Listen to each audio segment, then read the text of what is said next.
नमस्कार दोस्तों, स्वागत है मेरे एक नए वीडियो में। दोस्तों, आज का मेरा ये वीडियो यूपी के सभी विधवा पेंशन लाभार्थियों के लिए, साथ साथ विकलांग और जो है बुजुर्ग पेंशन लाभार्थियों के लिए बहुत ज्यादा खास होने वाला है। दोस्तों, बहुत बड़ी अपडेट आ रही है। यूपी में लगभग 40,000 विधवा महिलाओं का नाम कटा है।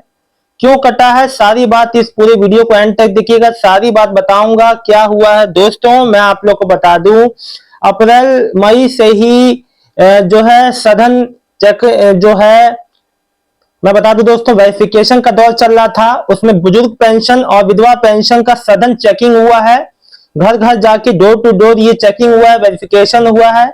उसमें लगभग 40,000 महिलाएं ऐसी पकड़ी गई हैं जिनका शादी हो चुका है फिर भी वो पेंशन ले रही हैं, उनका डेथ हो चुका है फिर भी उनके फैमिली वाले पेंशन ले रहे हैं। तो इस केस में उनका पेंशन जो है बंद कर दिया गया है। दोस्तों, 35,30,000 महिलाओं का पहले विधवा पेंशन मिला था, जो कि अब 34,90,000 रह गया। लगभग 40,000 नाम कटे हैं।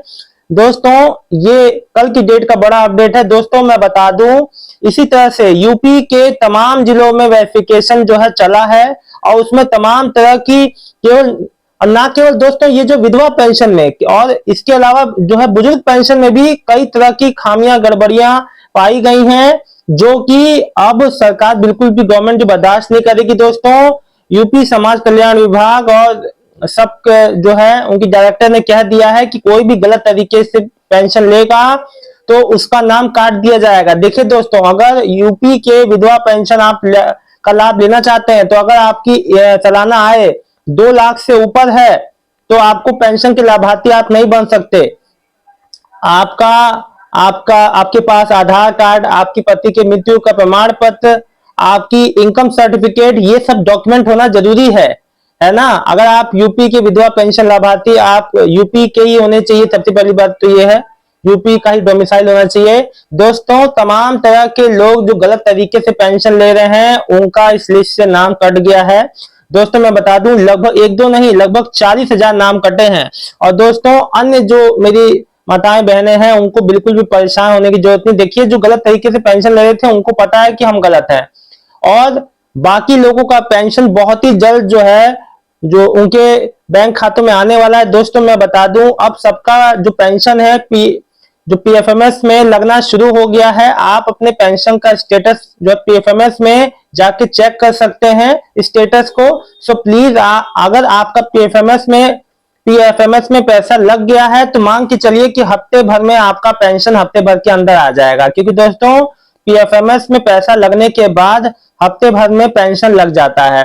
दोस्तों, मैं आप लोग को बता दूं, पेंशन में कोई बढ़ोतरी नहीं हुई है। अगर आपका पीएफएमएस में 9,000, 10,000, 12,000 गलत अमाउंट लगता है तो अपने आप रिजेक्ट हो जाता है। आना आपको मिलना 3,000 रुपए है। तो इस चीज में कंफ्यूजन ना रखें, कोई बात का मतभेद ना रखें। आपकी पेंशन आनी 3,000 ही है। सो मैंने इसलिए बता के आपको क्लियर कर दिया। कई बार आपका पीएफएमएस में गलत अमाउंट भी लग जाता है तो उतना अमाउंट नहीं आना आपका 3,000 रुपए है। दोस्तों, मैं आपको बता दूं कि जून के एंड तक और जुलाई के शुरुआत में पहले हफ्ते तक आपका पेंशन सबका जो सबके बैंक अकाउंट में लग जाएगा। और सबका पीएफएमएस में एक ही बार में नहीं लगता है, धीरे धीरे। मान लीजिए यूपी के 10 जिलों में लगा पहले एक दिन, फिर 20 जिलों में लगा, फिर ऐसे आगे आगे। अभी कई ऐसे जिले हैं जहां का नहीं लगा है, वहां का सोमवार मंगल तक लग जाएगा, निश्चित है। सो आप लोग इस बारे में परेशान ना हुआ करें कि अरे उनका जो पीएफएमएस में लग गया, हमारा नहीं लगा।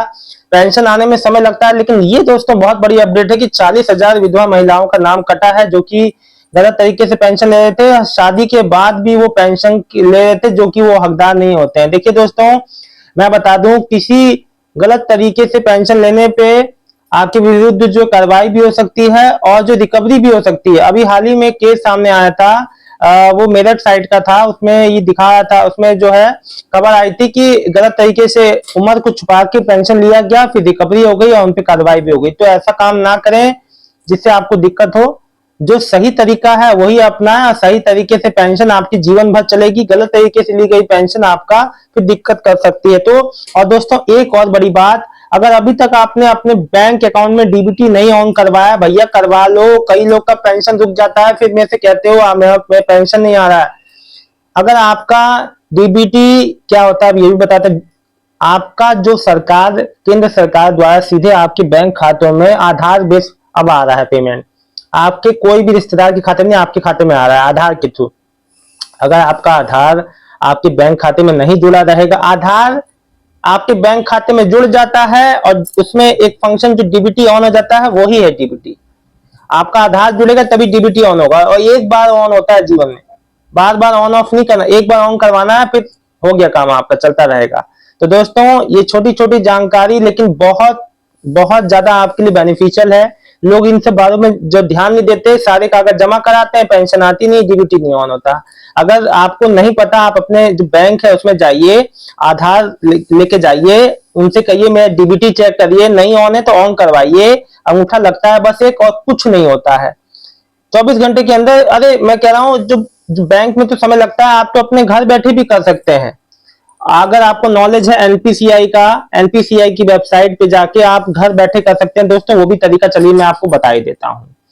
आपको एनपीसीआई लिखना है गूगल पे, एनपीसीआई लिखेंगे, ठीक है, एनपीसीआई लिखेंगे तो एक पूरी वेबसाइट, एनपीसीआई लिखेंगे तो एनपीसीआई की वेबसाइट आ जाएगी। उस पर क्लिक करेंगे तो एक पूरा एनपीसीआई की वेबसाइट खुल जाएगी।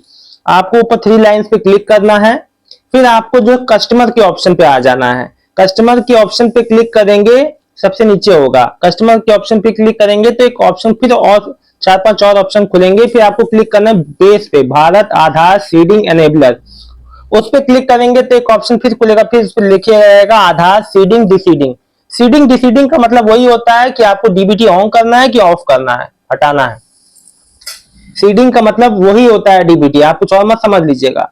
आधार सीडिंग डिसीडिंग पे क्लिक करेंगे तो आपका बैंक अकाउंट का नाम, आपका कौन से बैंक में अकाउंट है उसका नाम, बैंक अकाउंट नंबर, आधार नंबर सब डालना है आपको। नया आपको डीबीटी ऑन करना है तो न्यू सीडिंग पे क्लिक करेंगे। आपको एक बैंक से दूसरे बैंक में सीडिंग ट्रांसफर, देखिए दोस्तों होता क्या है ना, मान लीजिए आपका शादी, मान लीजिए कि क्या होता है, कई लोग के बारे में बता रहा हूं कि मान लीजिए आपका विकलांग पेंशन चल रहा है, कोई महिला है मान लीजिए, उनका शादी से पहले पीएनबी में अकाउंट था, शादी हो गई उसके बाद उन्होंने अपने ससुराल में स्टेट बैंक में खोल लिया। अब वो चाहती है कि मेरे जो ससुराल वाले खाते में मेरे को पैसे आए, तो उस बैंक से इस बैंक में ट्रांसफर कर सकते हैं।